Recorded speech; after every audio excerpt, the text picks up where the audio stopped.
right? That, sometimes females, they leave their corporate jobs and high-end jobs, and they come with their husbands, and later they get stuck in this identity crisis, and they feel so frustrated, and some of them just don't know how to pull them out.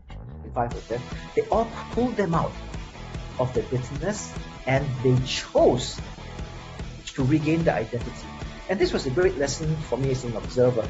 For the 3 lessons, change friends, acknowledge and move on, or find a way to improve your self-awareness.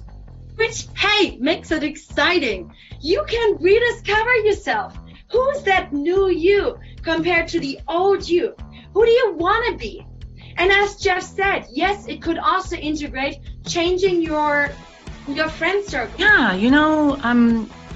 this whole idea of who we are and identity, this is the thing about humans, is that we are relationally dependent.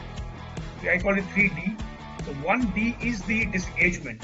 The disengagement-led crisis. The second D is the deacceleration. I say the deacceleration-led identity crisis. Final D I want to talk about is discrimination-led identity crisis. Now this is my first question to the panelists is, what do you think are the attributes of women's identity? Happens quite often is women are labeled as nice. Like things we hear quite often is that women do not get enough promotions or do not get what they deserve because they don't ask for it. They're underconfident. So this is something that we hear quite often. Decision-making ability is one major attribute of women's character.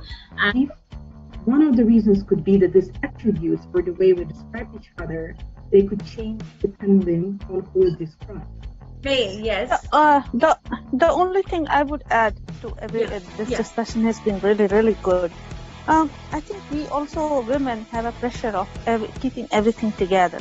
This come back to is, a lot of it had to do with religion and with what the female's role in the family was. Being that the male is the head of the household, right? And those terms, unfortunately, those terms have been brought on from tradition and generation. And it's a better version of ourselves. So thank you. With this,